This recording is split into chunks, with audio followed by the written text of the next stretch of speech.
Okay, Bismillahirrahmanirrahim. We're starting with this new topic, estimation of wild population. Being a wildlife expert or being an environmentalist, आपको कहीं पर भी wild life का जब सर्वे करना पड़ता है, स्पेशली जैसे EIS के केस में या किसी और केस में भी वाइल्ड लाइफ की मैनेजमेंट के हवाले से, तो आपको जो है वाइल्ड लाइफ की पॉपुलेशन को, वाइल्ड एनिमल्स की पॉपुलेशन को एस्टिमेट करने के कुछ मेथड है जो भी हम उसको डिस्कस करेंगे। ठीक है।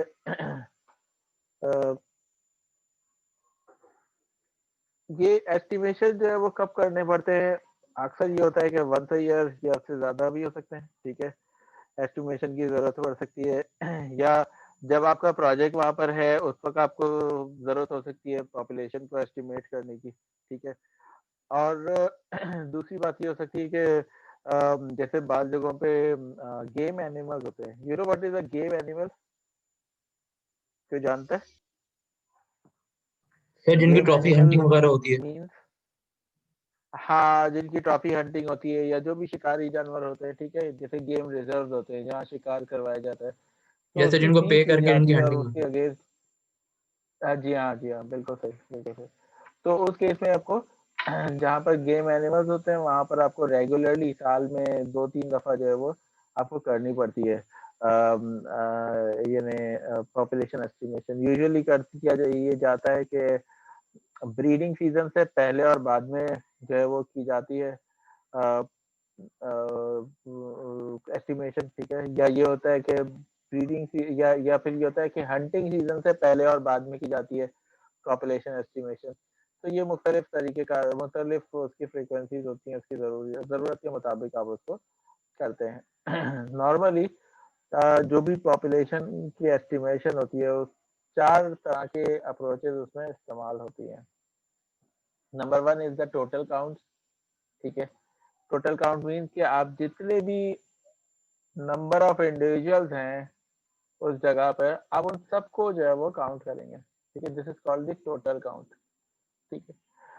अच्छा, टोटल काउंट जो है वो हर केस में पॉसिबल नहीं होता। बहुत कम केसेस ऐसे हैं जिसमें टोटल काउंट पॉसिबल होता है। दीगर केसेस में आप ये करते हैं, इनकम्प्लीट काउंट कर लेते हैं। इनकम्प्लीट काउंट ये करते हैं कि जब आप सर्वे करते हैं जितने आपको नजर आते हैं उसके हिसाब से फिर आप एस्टिमेट करते हैं कि टोटल नंबर कितना होगा। ठीक है। अच्छा, तीसरे जो है इनडायरेक्ट काउंट्स है। इनडायरेक्ट काउंट्स को अभी हम देखेंगे कि व्हाट आर इनडायरेक्ट काउंट्स, जिसमें एनिमल आपको नजर नहीं आता लेकिन एनिमल की निशानियां आपको नजर आ जाती हैं। जैसे कि ट्रेसेस हो सकते हैं, ट्रेल्स हो सकती हैं, उनके पैरों के निशान हो सकते हैं, उनके पीसेस हो सकते हैं, फीकल मटेरियल, फीकल ड्रॉपिंग वगैरह। ठीक है। और क्या हो सकता है? एक और मेथड कहलाता है, तो ये इनडायरेक्ट अकाउंट कहलाता है। एक और मेथड कहलाता है मार्क एंड रिकैप्चर मेथड। हाँ sir. Yes sir. Mark and recapture method का क्या मतलब है? सर वो सर ये स्टैट्स में यूज होता है दादा। सर उनको कैप्चर करते हैं, उसके बाद उनके ऊपर वो कुछ ऐसे एक तरह का ट्रैकिंग टाइप कर डिवाइस टैग लगा देते हैं। टैग लगाते हैं।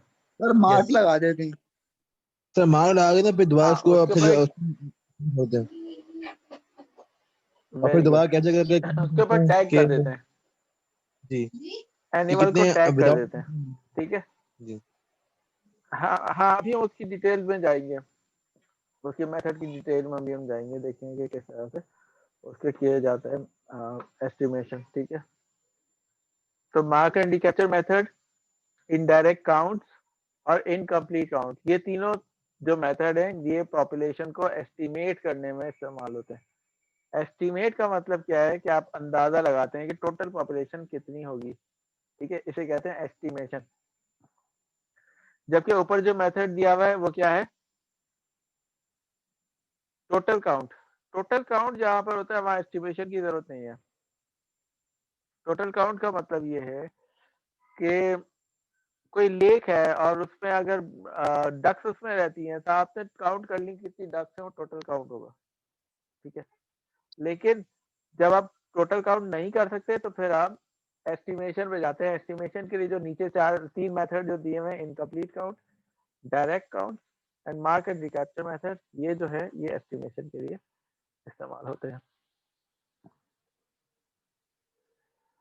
ओके अब देखिए कंप्लीट काउंट कहाँ पॉसिबल है। ठीक है, कंप्लीट काउंट पॉसिबल है जैसे किसी लेक में वाटरफॉल्स को आप करना चाहते हैं। ये मैंने पहले बताया था कि वाटरफॉल्स क्या है, जैसे ये डक्स वगैरह है, ठीक है, डक्स स्वान वगैरह ये वाटरफॉल्स कहलाते हैं। ठीक है, एक्वाटिक बर्ड में you can see this on the screen on the right at the bottom right पे आपको नजर आ रहे हैं। ठीक है, ठीक है, किसी ग्रास लैंड के अंदर एंटीलोप की पॉपुलेशन है, वो आप एस्टिमेट कर सकते हैं। ठीक है, वो भी आप टोटल का कंप्लीट काउंट कर सकते हैं, या टोटल काउंट या कंप्लीट काउंट कर सकते हैं। ठीक है, और ये भी हो सकता है कि जैसे किसी आइलैंड के ऊपर, किसी बीच के ऊपर जो है वो सील्स जो है वो मौजूद है, आप उसकी पॉपुलेशन कर लें नोट। ये भी कर सकता है कि कंप्लीट काउंट में एक और शामिल कर लें। ठीक है, कंप्लीट काउंट इसकी भी हो सकती है। ठीक है, तो ज्यादातर इसमें हम फोटोग्राफी वगैरह, फोटोग्राफिक टेक्निक वगैरह इस्तेमाल करते हैं, और उससे फिर हम टोटल नंबर ऑफ बर्ड जो है वो, या टोटल नंबर ऑफ एनिमल्स जो है वो उससे काउंट करते हैं। एरियल फोटोग्राफी भी यूज होती है, अक्सर इसमें एरियल फोटोग्राफी इस्तेमाल होती है। जैसे कि आप हवाई जहाज से एक सर्वे कर रहे हैं, ठीक है, और आपने उसमें नंबर ऑफ एनिमल्स को पिक्चर ले ली, और फिर आप उसको बाद में काउंट कर सकते हैं।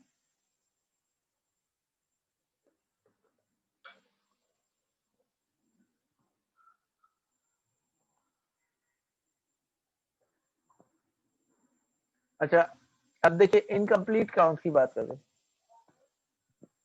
इनकम्प्लीट काउंट क्या होता है? इनकम्प्लीट का मतलब ये कि हम एक नंबर ऑफ एनिमल्स को हम काउंट कर लेंगे, बाकी को एक्स्ट्रापोलेट करेंगे टोटल पॉपुलेशन के ऊपर। मिसाल के तौर पे क्वाड्रेट्स का बनाना। क्वाड्रेट्स क्या होते हैं? हम फील्ड में जाते हैं, ठीक है, और छोटे छोटे प्लॉट बना लेते हैं। प्लॉट किस तरह के? स्क्वायर शेप के या रेक्टेंगल शेप के, या हम कर लेते हैं सर्कुलर भी बना सकते हैं। यूजुअली हम स्क्वायर शेप ज्यादातर इस्तेमाल करते हैं। ठीक है, तो वो क्वाड्रेट होते हैं, उसमें हम नंबर ऑफ ऑर्गेनिजम्स काउंट कर लेते हैं,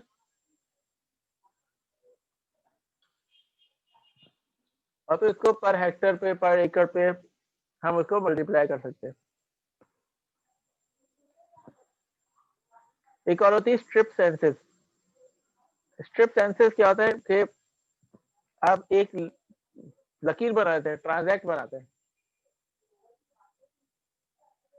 उस ट्रांजैक्ट के अलोंग आप चलते हैं और आप देखते हैं, ऑब्जर्व करते चले जाते हैं कितने एनिमल्स आपको नजर आए, और उसके डिफरेंट फार्मूलेज है, फिर उससे आप मल्टीप्लाई करके आप उसको करते हैं स्ट्रिप सेंसेस का। तो इसको इसको स्ट्रिप सेंसेस कहते हैं। एक और है रोड साइड काउंट। ठीक है, रोड साइड काउंट क्या है कि आप रोड पे गुजरते हुए जा रहे हैं किसी इकोसिस्टम के बीच में से, आप देखते हैं रोड के अतराफ में आपको कितने नजर आते हैं। ठीक है, ये रोड साइड काउंट है। ऑलराइट, मेरी आवाज क्लियर आ रही है? Yes sir.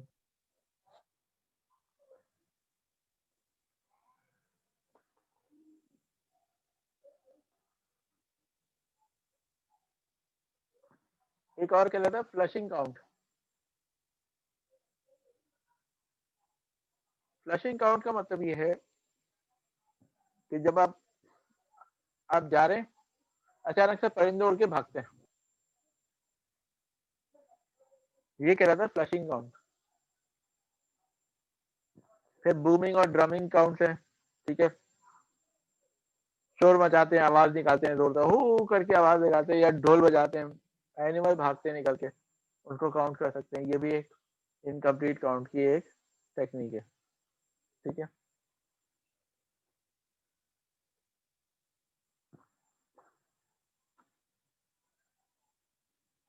अच्छा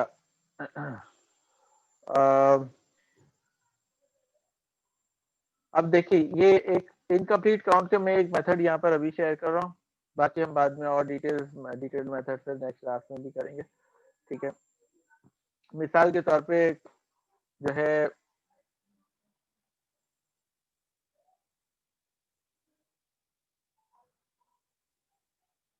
इनकम्प्लीट काउंट की एक मिसाल है कि आप जो है ग्राउस की पॉपुलेशन जो है, ये देखिए ग्राउस एक परिंदा होता है, ठीक है, तीतर की तरह, तीतर ही है, और इसको इसके मुख्तलिफ इसकी जो है पॉपुलेशन इसकी काउंट की जाती है, ठीक है। ये गेम एनिमल है, इसका शिकार किया जाता है, ठीक है। और वैसे भी आप वाइल्ड लाइफ के किसी भी उसके कर सकते हैं, जरूरी नहीं कि गेम एनिमल हो तभी आप करें, ठीक है। आपके इस रिक्वायरमेंट पे डिपेंड करता है कि बाज़ दफ़ा आप जो है वो किसी मखसूस एनिमल्स को स्पेसिफिकली पॉपुलेशन उनकी काउंट कर रहे होते हैं, depends upon it varies from in different scenarios, ठीक है। तो ग्राउस की पॉपुलेशन की इनकम्प्लीट काउंट के लिए हम क्या करते हैं, क्योंकि ग्राउस ज़्यादातर झाड़ियों में रहते नजर नहीं आते, ठीक है। तो ग्राउस पॉपुलेशन की इनकम्प्लीट काउंट के लिए हम क्या करते हैं, मेथड इस्तेमाल करते हैं कि स्ट्रिप सेंसस का इस्तेमाल करते हैं, ठीक है। एक ऑब्जर्वर जो है वो एक ट्रांजैक्ट के दरमियान, एक ट्रांजैक्ट होता है, एक लकीर आप मैप पे ड्रॉ कर लेते हैं, फिर उस लकीर को आप फॉलो करते हैं फील्ड में जाके, ठीक है। थ्रू एक representative section of the habitat में आप जो है वो एक लाइन बनाते हैं। Representative section of the habitat का मतलब ये है कि जैसे आपको ये पता है कि हैबिटेट का कुछ हिस्सा जो है वो घनी झाड़ियों में है, कुछ हिस्सा बिल्कुल बैरन है, और कुछ हिस्सा जो है वहां पर थोड़ी बहुत झाड़ी है, तो आप रिप्रेजेंटेटिव सेक्शन जो है वो उसका तलाश करेंगे, ठीक है। So we are going to take a representative section of the habitat, ठीक है, and record the distances at which the birds flush to either side. आप क्या करेंगे कि आप जो है वो सीधे हाथ और उल्टे हाथ पे जो बर्ड्स फ्लश हुए हैं उनको एस्टिमेट करेंगे, उनको नोट करेंगे कि कितने बर्ड्स फ्लश हुए राइट पे और लेफ्ट पे, ओके। अच्छा, अब उसके लिए फॉर्मूला क्या इस्तेमाल करेंगे, ये आपको स्क्रीन पे नजर आ रहा है, ठीक है। पॉपुलेशन पी कैसे होगा, एस्टिमेट होगी P equal to A Z upon X Y. अब ए क्या है, A is the area of the habitat census, ठीक है। वो एरिया जो है जो पूरे हैबिटेट का है जिसको आप सेंसस कर रहे हैं या एस्टिमेट कर रहे हैं। जेड क्या है, total number of grouse flushed, ठीक है, कितने ग्राउस जो है वो टोटल जो है वो उसमें से क्या कहते हैं उड़ के गए, फ्लश किए। एक्स जो है टोटल डिस्टेंस वॉक्ड, आपने वो कितनी लंबी लाइन बनाई थी, कितने वॉक हुए, कितने जो है वो उसमें से निकले, कितनी लंबी आपने लाइन बनाई थी, कितना दूर तक आप गए, ठीक है। और वाई क्या है, twice the average distance from the observer to the bird when flushed. जब आप एवरेज जब डिस्टेंस निकालते हैं ना, मिसाल के तौर पे एक परिंदा आपसे 10 फीट दूर से उड़ता है, ठीक है, दूसरा परिंदा 20 फीट के फासले से उड़ता है, तो दोनों का एवरेज क्या हो गया, 15। तो हम 15 का डबल लेंगे, ठीक है, क्योंकि दोनों तरफ से बर्ड्स। इस तरह क्या होगा कि per unit area number of birds निकल आते हैं। जब per unit area number of birds निकल आते हैं तो पूरे एरिया पे उसको मल्टीप्लाई कर देते हैं। तो ये फार्मूला डिराइव किया हुआ है, मजीद उसमें कोई डेरिवेशन की जरूरत नहीं है, पहले से ये फार्मूला डिराइव्ड है। ये फार्मूला आपको याद रखना होगा, प्लीज इसको अपने पास कहीं नोट कर लें। Give me a second please.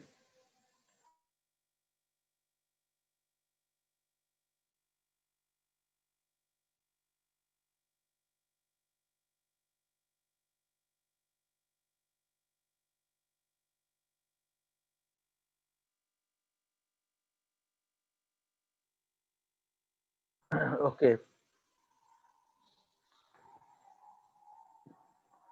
तो पॉपुलेशन पी जो है वो दो चीजों का मल्टीपल है, area of the habitat census, Z is the total number of grouse flush, x is the total distance walked, and y is twice the average distance from the observer to the bird when flushed, ठीक है। तो ये चार चीजें आपको note करनी है, और ये चार चीजें फॉर्मूले में लगेंगी तो टोटल पॉपुलेशन ग्राउस की पूरे हैबिटेट में आ जाएगी, ठीक है। अच्छा, कुछ फंडामेंटल अजम्पशन है इस मेथड की, और फंडामेंटल अजम्पशन क्या है, birds very randomly in distances at which they flush, ठीक है। बर्ड्स का जो डिस्टेंस है आपस में वो रैंडम डिस्टेंस है जो उन्होंने फ्लैश की, जिससे वो फ्लैश हुए थे, ठीक है। दूसरा क्या है, यानी इसका मतलब ये है कि बर्ड जो है वो कहीं पर वो नहीं थे, हमने ये अज्यूम किया कि वो इक्वली रैंडमली डिस्ट्रीब्यूटेड है हैबिटेट में, पहली चीज ये। दूसरा ये कि bird are scattered randomly across the study area. तो यानी जहां पर वो फ्लश हुए एक तो ये कि जो फ्लश होते हैं वो रैंडमली होते हैं, ठीक है, और दूसरे के हैबिटेट में वो रैंडमली डिस्ट्रीब्यूटेड है, ठीक है, रैंडम डिस्ट्रीब्यूटेड है। इसका मतलब ये है कि उनका कोई स्पेसिफिक पैटर्न नहीं है, ठीक है। The average flushing distance is a good estimate of the true habitat. ये भी हमारा assumption है कि जो एवरेज फ्लशिंग डिस्टेंस है वो हैबिटेट का रिप्रेजेंटेटिव है, एग्जैक्टली वैसे ही हैबिटेट का रिप्रेजेंटेटिव है। ये तीन assumption जो है वो हम करते हैं इनकम्प्लीट काउंट, ये जो फ्लशिंग मेथड के में इस्तेमाल करते हैं, तो ठीक है। एक और मेथड है जो इस्तेमाल होता है अक्सर, वो हम यूज करते हैं इनडायरेक्ट काउंट्स। इनडायरेक्ट काउंट क्या है? As it is often impossible to obtain accurate visual or auditory counts of the animals in a population, ठीक है, wildlife managers use indirect signs of the animals present as indices of relative abundance, ठीक है। तो उनके जो indirect counts होते हैं, science होती हैं, इनडायरेक्ट साइंस एनिमल्स की, उनको जो है वो वाइल्ड लाइफ मैनेजर्स क्या करते हैं, उनको एस्टिमेट कर लेते हैं, उनको काउंट कर लेते हैं इनडायरेक्ट साइंस को, ठीक है। An index of population indicates relative size of a population and shows population trends, ठीक है। एक पॉपुलेशन की इंडेक्स होती है, वो इंडेक्स पॉपुलेशन को क्या बताती है कि पॉपुलेशन जो है वो बढ़ रही है, कम हो रही है, ठीक है, या स्टेबल है, ये बता सकते हैं इंडेक्स के जरिए आप, ठीक है। But does not provide an actual estimate of the number of animals, ठीक है। एक्चुअल नंबर आपको नहीं बता सकते, मगर क्या होता है कि आपको इंडेक्स से ये पता चल जाता है कि पॉपुलेशन कम हो रही है, बढ़ रही है। ये इसकी बड़ी आसान है, आपको एक एग्जांपल बताता हूँ मैं। जैसे हमारी यूनिवर्सिटी के जो हमारा जो कैंपस है ना, अब तो डिपार्टमेंट की बात मिसाल देता हूँ मैं। हमारे डिपार्टमेंट के अतराफ में जो है वो पहले गर्मियों में कोयल की बहुत ज्यादा पॉपुलेशन होती है, ठीक है। कोयल की जो आवाजें हैं वो अच्छी खासी सुनाई देती थी, ठीक है। अब जो कोयल की कॉल्स हैं वो कम हो गई हैं। समर की बात कर रहा हूँ मैं, हर समर में कंपेयर करते हैं, तो कंपेयर करें तो उसमें थोड़ा सा फर्क पड़ गया है, ठीक है। तो अब हम ये कह सकते हैं कि ये जो है पॉपुलेशन जो है वो कोयल की हमारे डिपार्टमेंट के अतराफ में वो कम हुई है, ठीक है। तो ये एक इंडेक्स हो गई, ठीक है। इस तरीके से तो ये जो बर्ड कॉल्स हैं, अच्छा इसमें भी नंबर्स होते हैं, यानी कि number of calls per minute या number of calls per hour, आप ये जो है उसको एस्टिमेट करते हैं, ठीक है। नंबर ऑफ बर्ड्स पर कॉलिंग पर मिनट, ठीक है, number of birds calling per hour, इस तरह से आपको ये आप इसको एस्टिमेट करते हैं, ओके।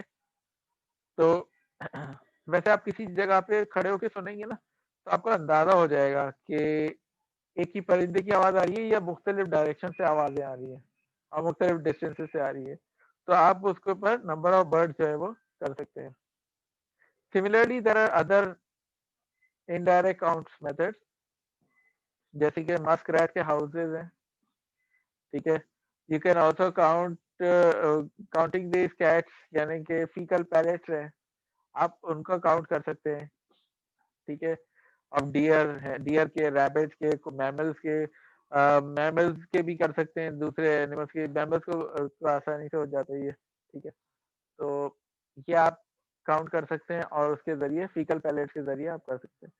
आप ट्रेल्स को भी कर सकते हैं, पैरों के निशान, पैरों के निशान से भी आपको अंदाजा हो सकता है कि ये जो इनकी पॉपुलेशन यहाँ पर है या नहीं है और कितनी है, ठीक है। और उसके इंडेक्स जो है वो यानी का वो उससे आप अंदाजा लगा सकते हैं। क्योंकि बाद एनिमल ऐसे थे जो कि नॉकटर्नल एनिमल्स होते हैं, रात में निकल के अपनी फीडिंग कर रहे होते हैं, उनको काउंट करना काफी मुश्किल होता है। या तो आप एडवांस टेक्नोलॉजी के इस्तेमाल करते हुए ऐसे कैमरास और नाइट विजन के आप टेलीस्कोप मंगाएं जो कि रात में देख सकें, ठीक है, ये भी पॉसिबल है, मगर इससे आपको एक्सपेंसेस लगते हैं काफी। तो उन एनिमल्स के लिए फिर आप इनडायरेक्ट काउंट्स को ज्यादा इस्तेमाल उस पर रिलाय कर रहे होते हैं। Then there are other such as the counting the number of nest or den sites in a given area, ठीक है, परिंदों के घोंसलों को आप काउंट कर सकते हैं कि कितने परिंदों के घोंसले बने हुए हैं, तो उससे आपको अंदाजा हो सकता है। तो ये भी एक तरीका है। इसी तरह बर्ड की सिंगिंग को भी आप काउंट कर सकते हैं, जैसे बर्ड कॉल्स मैंने आपको अभी कही, ठीक है, तो ये भी एक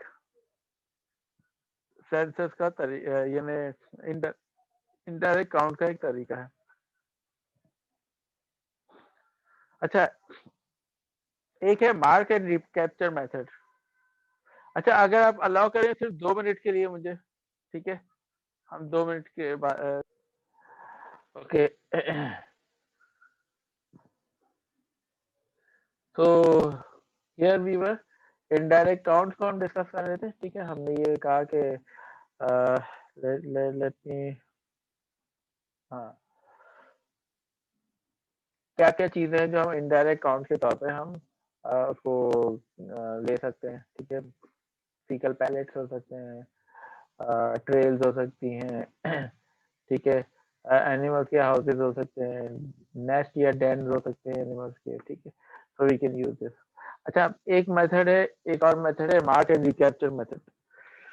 ये मार्क एंड रिकैप्चर मेथड जो है ये बहुत ज्यादा इस्तेमाल होता है, ठीक है, ये मेथड जो है mark and recapture, this is used for estimation of various types of population. For example, we can use it for the estimation of some birds, population of some birds.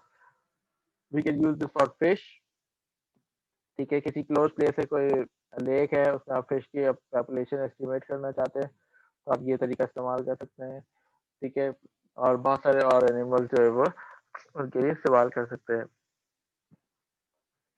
Okay, ये सबसे पहले ये approach जो है वो Patterson ने दी थी 1896 में, फिर लिंकन ने 1930 में भी उसने भी यही चीज प्रपोज की थी। तो इसको, इस मेथड को जो है वो लिंकन पैटरसन इंडेक्स भी कहते हैं, ठीक है।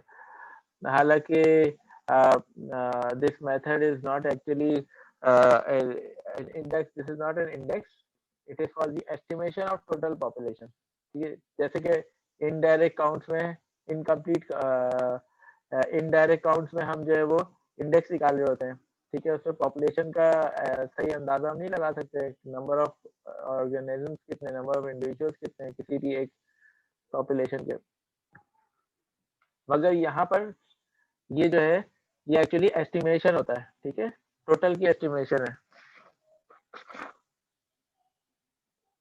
ओके, अच्छा, तो लिंकन पैटरसन इंडेक्स इसका नाम है, ठीक है। इसका जो फॉर्मूला है वो है P equals MC upon R, ठीक है। P जो है वो पॉपुलेशन है, कितनी पॉपुलेशन है, that is P। M is the number of animal marked in the first trapping session. इससे आप कंसेक्यूटिव ट्रैपिंग करते हैं, पहले ट्रैपिंग में आपने नंबर ऑफ ऑर्गेनिज्म जो मार्क किए हैं वो क्या रहे, उसको आपने M कहा। दूसरे सेशन में जो अच्छा C क्या है, C is the number of animals captured in the second trapping session. आपने पहली दफा कुछ एनिमल्स को ट्रैप किया, ये जाल लगा दिया, जाल में वो एनिमल्स आ गए, ठीक है, आपने उन सबके ऊपर निशान लगा दिए। जब सेकंड टाइम आप करेंगे तो जाल में फिर एनिमल्स फंसेंगे।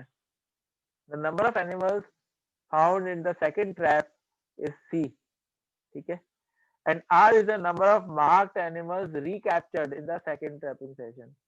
तो दूसरे कैप्चर में जो मार्क्ड एनिमल्स निकले वो कितने हैं। हम अज्यूम पता क्या कर रहे होते हैं इसमें, हम अज्यूम ये कर रहे होते हैं कि बेसिकली इसकी assumption जो है ना वो ये होती है कि ये जो आपको नजर आ रहा है P/M = C/R, ठीक है। हम ये अज्यूम करते हैं इस मेथड में कि जो टोटल पॉपुलेशन का मार्क्ड एनिमल्स के साथ जो रेशो बनता है, ठीक है, वही रेशो मार्क्ड एनिमल्स का सेकंड ट्रैप में नंबर ऑफ ऑर्गेनिजम्स का इंडिविजुअल्स का बनता है। ये बात समझ में आ रही है आपको? नो सर, रिपीट कर दें। देखिए, हम ये अज्यूम करते हैं कि हमने फर्ज करें कि 10 एनिमल्स मार्क किए, ठीक है। पहली दफा हमने ट्रैप लगाया, 10 एनिमल्स आ गए, ठीक है। लेट्स सपोज रोडेंट्स है, ठीक है, या हो सकता है कि रैबिट्स हैं, रैबिट्स भी रोडेंट्स ही होते हैं, ठीक है। हमने जाल लगाया और 10 रैबिट फंस गए, ठीक है। रात में जाल लगाया था, सुबह 10 रैबिट मिले आपको उसमें।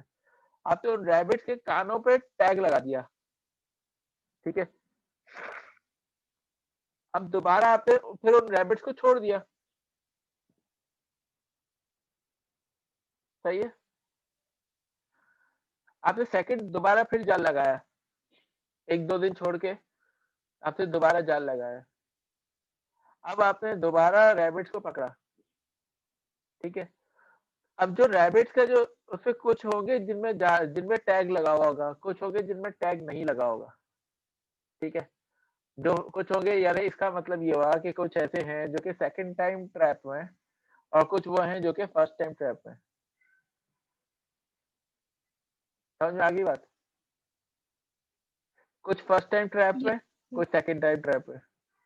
अच्छा, जो रेशो है ना ट्रैप सेकंड कैप्चर में, जो आपके पास रेशो आया है नंबर ऑफ ऑर्गेनिजम्स का ट्रैप होने से, ठीक है, वही रेशो है जो कि मार्क्ड एनिमल्स का अनमार्क्ड एनिमल्स के साथ रेशो है,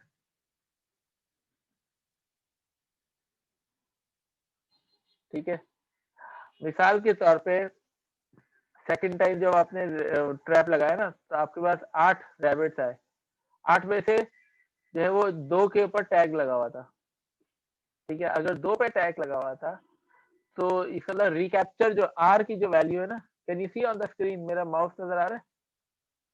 ये जो आर की वैल्यू है ना रिकैप्चर की, रिकैप्चर 2 है और टोटल थे 8, 8 में से 2 रिकैप्चर निकले, ठीक है। तो इसका रेशो क्या बनता है? 1:4 का रेशो बनता है। इसका मतलब ये हुआ कि जो आपने 10 पे टैग लगाया था, तो टोटल जो पॉपुलेशन होगी वो 40 होगी, क्योंकि हर 4 में से एक पे टैग लगा हुआ है। सेकंड टाइम जो आपने रिकैप्चर किया तो 4 में से एक पे टैग निकला, यानी 10 में से 8 पे निकला टैग, ठीक है। तो ये जो रेशो निकला टैग एनिमल्स और अनटैग एनिमल्स का जो रेशो निकला, या टैग एनिमल्स का टोटल सेकंड कैप्चर से जो रेशो निकला, वो वही रेशो है जो कि आपने मार्क किया है टोटल एनिमल्स और मार्क्ड एनिमल्स का रेशो है। ये बात समझ में आ रही है? टोटल एनिमल्स और मार्क्ड एनिमल्स का जो रेशो है वही रेशो है सेकंड कैप्चर के टैग्ड एनिमल्स का और टोटल नंबर ऑफ एनिमल्स का सेकंड कैप्चर के।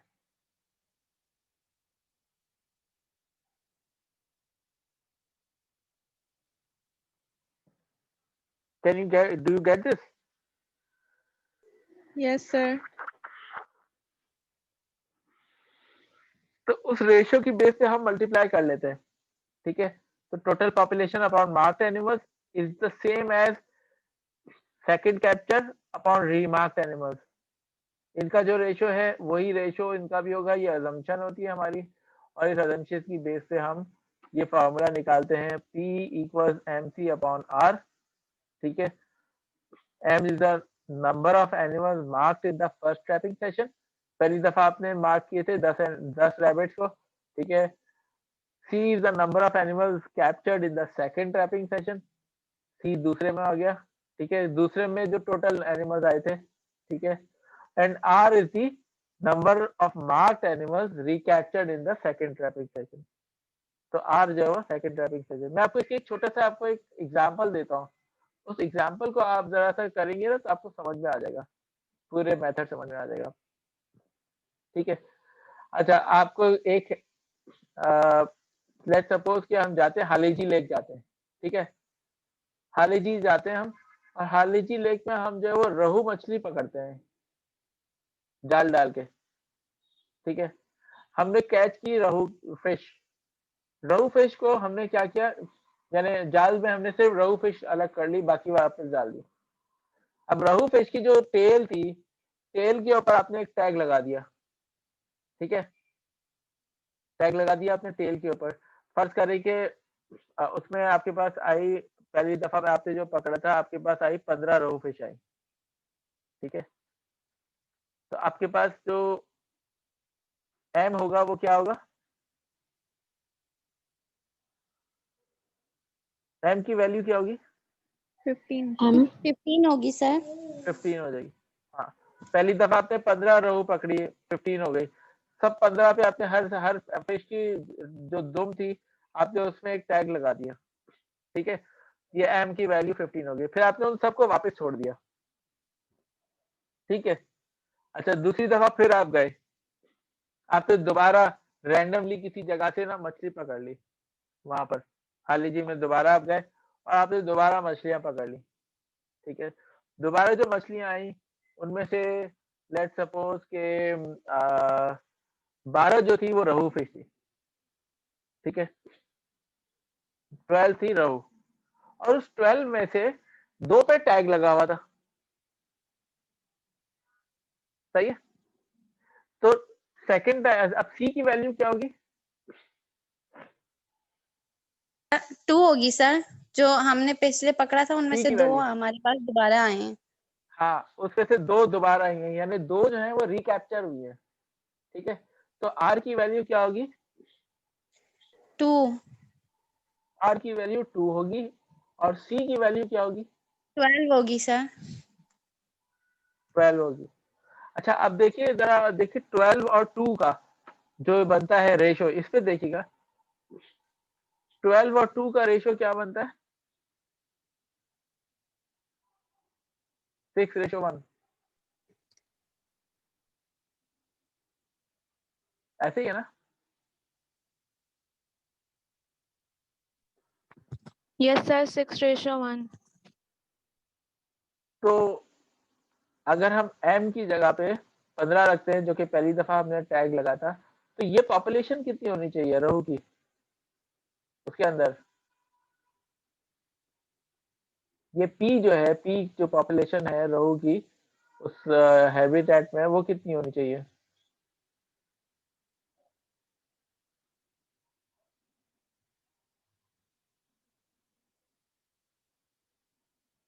इसके लिए आप ये फार्मूला इस्तेमाल करेंगे, p = mc/r।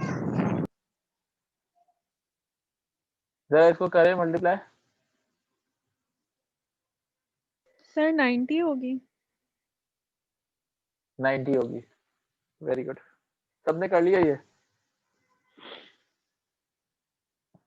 जी सर 90 आ रही है। 90 आ रही है। अब इस पे जरा ये रख के देखें वैल्यूज, 90/15 = 12/2, 12.2 है ना, क्या आया, दोनों बराबर आ रहे हैं। यस सर 6 = 6 आ रहा है। इसका मतलब ये जी है सर 6 कि जो 6 आ रेशो, रहा है। हाँ जो रेशो सेकंड कैप्चर का रिकैप्चर के साथ था ना, वही रेशो मार्क्ड एनिमल्स का टोटल पॉपुलेशन के साथ था। अब आप लोगों को कुछ समझ में आ रहा होगा। जी सर समझ आ गया अब। अब देखिए इस पे कुछ अजम्पशंस हैं, वो अजम्पशंस क्या है, number 1, mortality is the same of marked and unmarked animals। ठीक है, ये नहीं हो कि मार्क्ड एनिमल्स जो है वो जल्दी मर जाए। ठीक है, तो वो अनमार्क्ड एनिमल्स तो अपने नेचुरली जी रहे होंगे अपनी लाइफ, और अनमार्क्ड एनिमल जल्दी बढ़ जाएंगे अगर आपने ऐसे टैग गलत तरीके से लगा दिए, तो वो आपके पास फिर जो है वो चीज गलत हो जाएगी। ठीक है, तो पहली assumption ये है कि mortality of the marked and unmarked animals is the same. Number 2 is marked individuals do not lose their marks.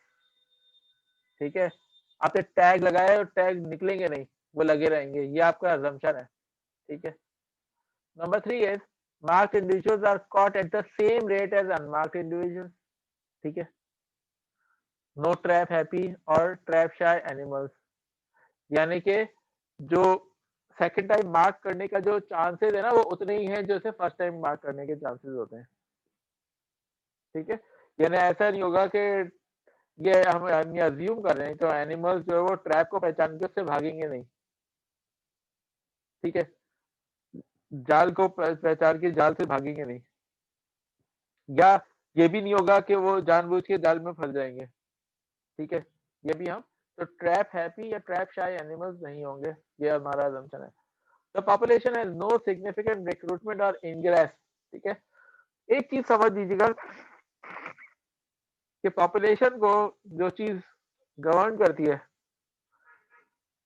ठीक है, पॉपुलेशन में दो पॉजिटिव फैक्टर होते हैं और दो नेगेटिव फैक्टर्स होते हैं। ठीक है, और ये हर चीज की पॉपुलेशन में होते हैं, इंसान की पॉपुलेशन में भी यही होता है, ठीक है, जानवरों की पॉपुलेशन में भी यही होता है। और वो ये है कि नंबर ऑफ एनिमल्स जो कि पैदा हो रहे हैं, ठीक है, बर्थ हो रही है जिनकी, वो और इमिग्रेशन, ठीक है, इमिग्रेशन मीन बाहर से आ रहे हैं एनिमल्स। ठीक है, ये दोनों चीजें पॉपुलेशन को बढ़ाती हैं। ठीक है, बर्थ और इमिग्रेशन से पॉपुलेशन इंक्रीज होती है। दूसरे दो फैक्टर ये है कि डेथ और ई माइग्रेशन जो होता है, जैसे इमिग्रेशन होता है ना, ऐसे ई माइग्रेशन भी होता है। ठीक है, let me right this for you.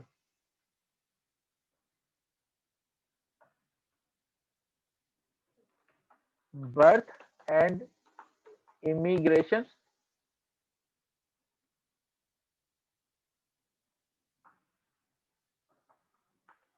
Can you see this?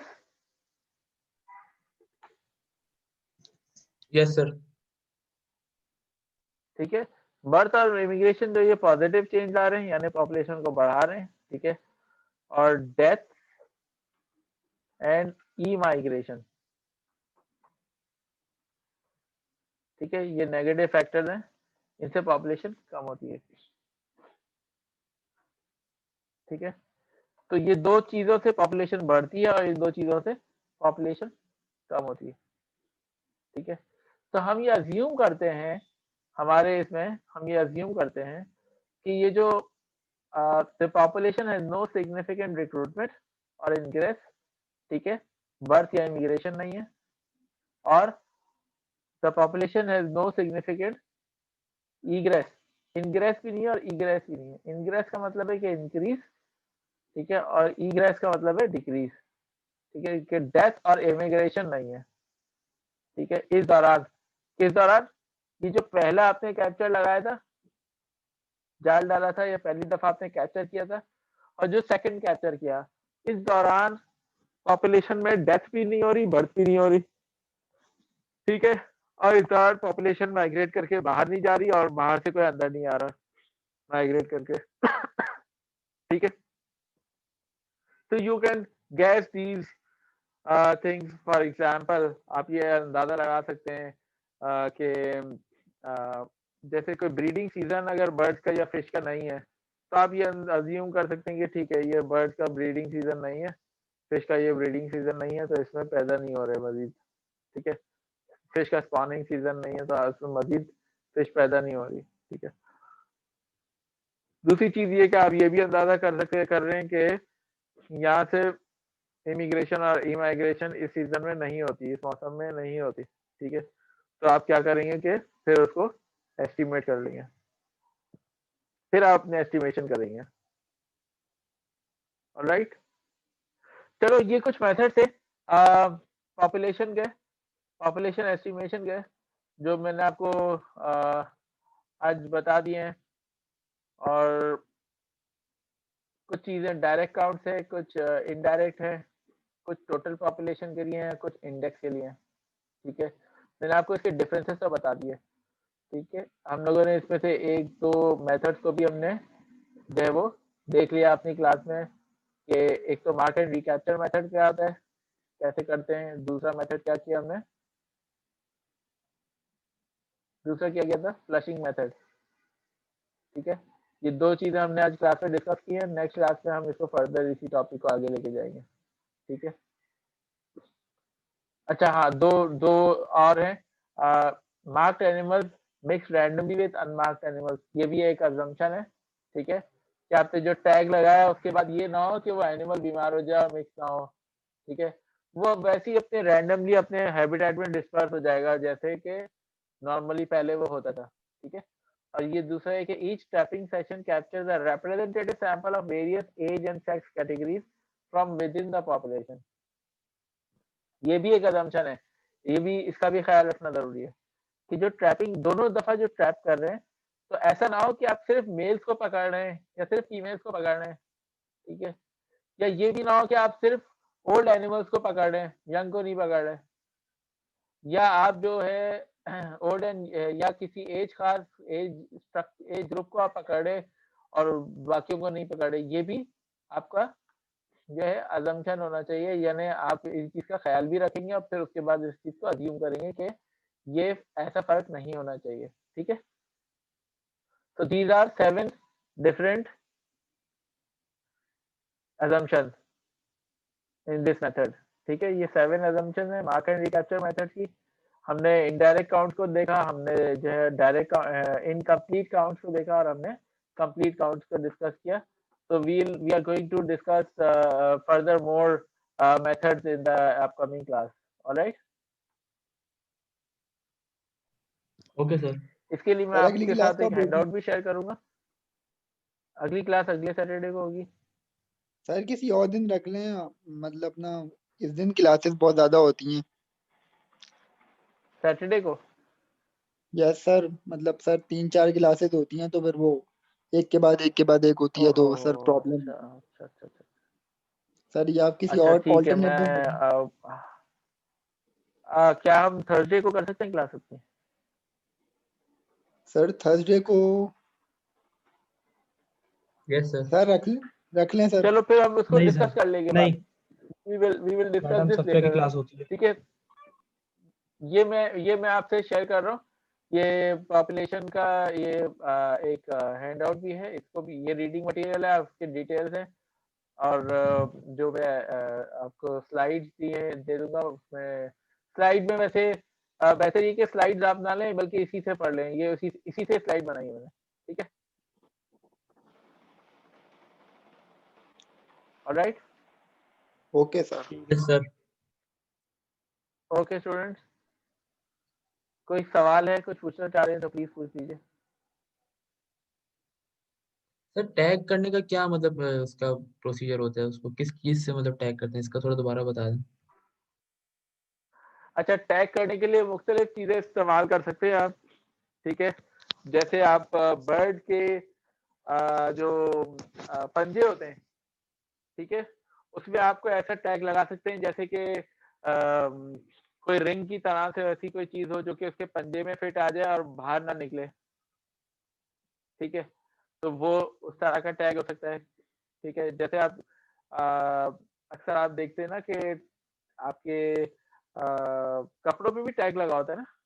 ठीक है, कुछ टैग इस तरह के होते हैं जैसा आप उसको फिश की दुम के अंदर एक छोटा सा सुराख करके उसके अंदर वो टैग फिट कर देते हैं। ठीक है, बाहर उसके वो नजर आ रहा है टैग। ठीक है, और उसके जो है ऐसे ऐसे किसी फिश के बॉडी पार्ट में जिससे उसको तकलीफ भी ना हो। ठीक है, और वो वहां से निकले भी नहीं। सही है, टैगिंग के लिए मैं आपको कुछ और चीजें जो है वो, मैं कुछ फिजिकली टैगिंग मेथड जो है वो आपको नेक्स्ट क्लास में शेयर कर दूंगा। ओके अच्छा, वो सर। इतने सवाल पूछे कि हम डिफरेंट तरीका, इसके अलावा कोई सवाल है तो? पूछ सकते हैं।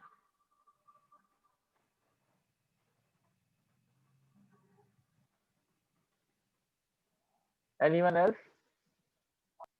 चलिए ठीक है, I have recorded this lecture and I am going to share this with you. All right?